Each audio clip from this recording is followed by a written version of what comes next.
Who's got a dying YouTube channel and she's then just started using it? This girl! Ah! I know wrong.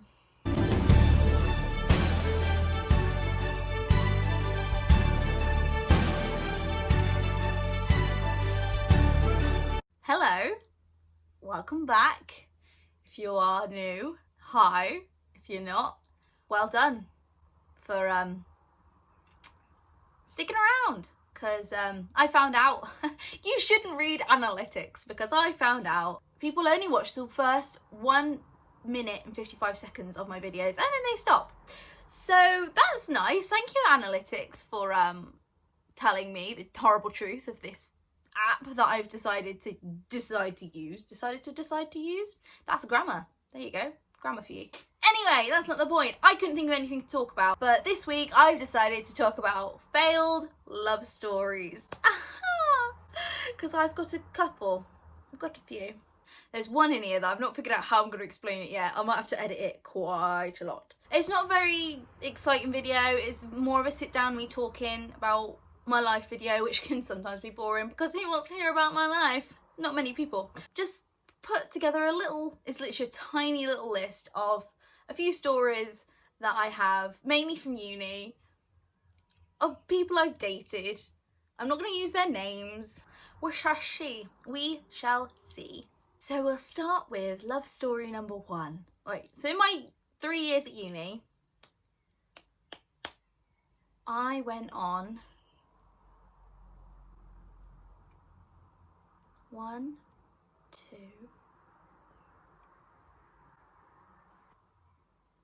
At uni, at Lincoln, I went on definitely 4 dates. And when I say dates, I mean I went on dates with 4 people. There were a couple of people I went on more than 1 date with, but I consider that as just one person. One of these guys, I'm not using names, so we're gonna call this guy number 1. It was in first year. I'd gone for a really rough time in 2016. 2016 was not my year for guys.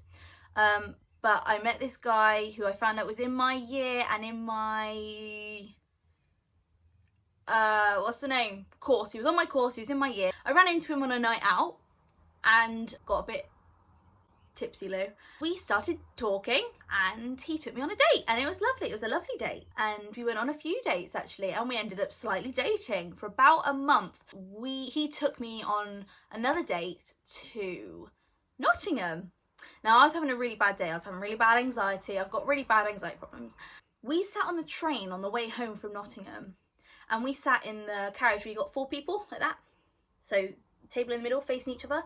So we sat next to each other here, and then 2 random girls who we don't know at all, they came and sat opposite us. And he let me sit there having a panic attack while he spoke to these 2 girls the whole ride home. And I felt right awkward because these girls, they weren't just like girls, they were gorgeous. The kind of like girl that you would see on Babe Hotline. And he was talking to them the whole time, like, oh, what are you going to Lincoln for? Oh, what are you doing there? Oh, how long are you there for? And I'm just sort of sat there having a panic attack, staring out the window thinking, oh my God, my boyfriend's chatting to these pretty girls. So that didn't last much longer. Then we've got guy number 2. He was a few years older than me. And we had similar interests. We were both sort of triply threaty people, like we liked the singing, dance and acting. He couldn't dance, but his singing was like, and he was lovely and I got on really well with him, and so we had a bit of a connection and it was nice. So we went on a night out together. He came back to mine, but I found out he had a girlfriend. So I sort of, pushed him off straight away. I was like, no, we're not gonna do anything. Nothing's gonna happen. If you've got a girlfriend, that's it, get out.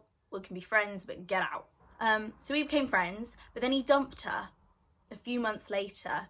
And I was like, oh, okay. Well, if we're still friends, and if we had a connection in the past, do we still have one now? So I messaged him like, hey, I still have the connection. Do you still have the connection? And he said no. So that broke me a little bit. That made me quite sad. Then I found out he dated another girl straight after dumping his girlfriend, completely different girl. And I found out that he was seeing her at the same time as seeing his girlfriend, and then he tried it on with me. It wasn't just cheating, it was three-way cheating. Yeah, I don't know where he is now, can't remember his last name. That was evil. That was evil, and that broke me a bit, and that made me lose faith in men for a little bit. Guy number 3 was a guy who was friends with one of my friends and his housemate. No. He was friends with my... No. I was my friend's housemate. That was... How easy was that? He was my friend's housemate. I went to my friend's house because he made me dinner, bless, and his housemate was there, and I was like, he's quite nice. He's quite a nice guy.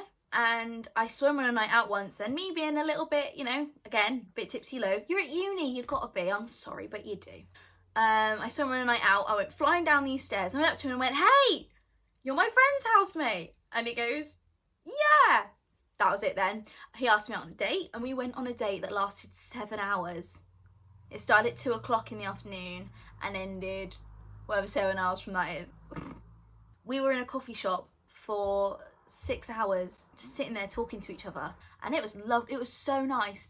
And then we went to Spoons because I was starting to get hungry, so we went to a Spoons, and then like there's that awkward thing at the end of the date, like, do we kiss, do we not, what do we do we just like high five? Don't high five, that's weird. But it was really nice. I was just really happy about this. I've had a really good feeling about this. A few days later I went to his house and we watched some movies and stuff, and that was nice. A couple of days later it was pancake day, he came to mine. We spent a lot of time together, even though it was 3 separate occasions, but it probably all added up to like a day. We spent a lot of time together, and I thought he was really lovely, and I thought he genuinely quite liked me. It was Valentine's Day, the day after pancake day, and I thought I would just say hi. I thought we had a lovely time last night, blah blah blah, and at the end I just put Happy Valentine's Day. I didn't say anything about being my Valentine or nothing about being in kisses or none of that soppy stuff. At the end of the message I just said Happy Valentine's Day and left it. I got a message from him saying, "I had a great time with you, I think you're lovely, but I don't want to date you." For him then to turn around and be like, "See you, sis," wasn't good. Wasn't nice. And then the last story of a guy from uni, was this 3rd year? It must have been 3rd year. Or was it 2nd year? Have I missed him out? No, it was 2nd year. I'm not going chronologically anymore. Now I'm just bouncing around the decades. Decades? Whatever. So this was actually before guy number 3, but because I forgot, he's there. So guy number 4. So I'm on a night out again. That's how you meet guys at uni. It's either Tinder or nights out. I met this guy again through a friend. Through a friend. Oh, through a friend. But I met him on a night out. He says, "I really like you, can we go on a date?" I said, "Yeah, sure, let's go on a date, let's do it." Our first date, imagine the perfect first date, right? You've got dinner, you've got, I don't know, nice conversation, chocolate, I don't know. It's a nice thing, a first date, I think. I've gone on a few really nice first dates. This was not one of them. He said, "Okay, we'll go at lunchtime.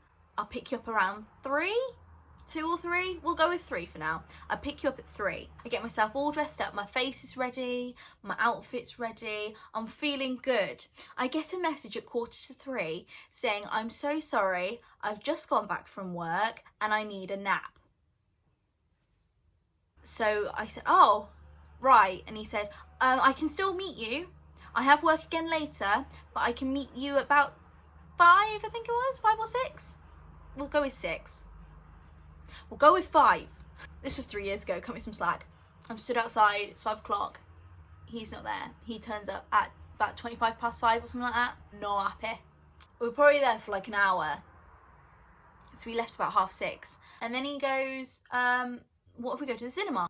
You don't go to the cinema on a first date. You just don't do it. Cinemas are like 3rd date plus. You don't do that on the first date. But because I didn't want to just go home after an hour, and because I looked fly, I was like, "Fine, cool, we'll go to cinema." and we went to see Kingsman Golden Circle. Now, I'd not seen it yet, and I really wanted to. I really like the Kingsman series. So I had not seen it, but he had already seen it, hadn't he? Yes, he had. I'm choking on my own spit. My dog's barking. So he spent the whole film watching me watch it. It felt weird, because every time a bit happened that I didn't know was coming, but he obviously did, he looked at me to see what I was going to do. And I'm like, wait, that's why you don't go to cinema on a first date, people. You just don't do it. It's just a bad idea. Anyway, so that happened, and he had to start work again, I think 9:30 or some weird time like that. And we got out of the cinema at 9:15. And his work was like a 10-minute walk in the other direction. I got a message from my friends while I was in the cinema saying, we're celebrating, come meet us in the student bar. So I said, okay, cool. And I said to him, I was like, I'm going to go to student bar anyway, so you can go to work if you want. And he went, no, it's all right, I'll walk you, it's just over there. But between where we were and the student bar, they have the train barriers. Now, in Lincoln, there's a big bridge where they are. But in second year, when I was in second year, there was no big bridge. It was just the barriers, and you had to stand and wait for them to be up. So we're walking towards the train barriers, hoping that they will stay up so we haven't got to wait. But they start to go down. Because the guy who I was with would have been late for work if he'd stayed, there are many options he could have taken to end the evening the right way. Option number one, he could have kissed me on the cheek, said I've had a lovely evening, but I'm really sorry, I'm gonna have to go the other way because that's where my car is and because I'll be late for work. Option number two, he didn't have to kiss me on the cheek. He could have just said, oh, I'm really, really sorry, but now the train's gone down, I can't wait with you, I'm gonna have to go the other way. Option number three, he could have, I don't know, been heroic and jumped the barriers, which would have been bad and illegal, so don't do it. But it would have been an option. But no, he took an option that I didn't even know was available. We were walking together, and then as the train lines come down, he ran away. He just ran off. He just ran off and round the corner, and I never saw him. I didn't see where he went, because it was dark as well. So he went down an alleyway. So when I got to the train barrier, thinking he was there waiting for me, and that's why he'd ran, I found out he wasn't there. He just ran off. He ended the night by just running away. And then I got a message from him an hour later saying, sorry, tonight was nice. I've been treated so nicely by guys. I don't deserve it. And now we're here. I hope you enjoyed that. If you want to do the like and subscribe thing, be my guest. Be my guest, be my guest. One day I'll do an interesting video that everyone would want to listen to. I hope you enjoyed my video. Okay. Ciao, my lovelies.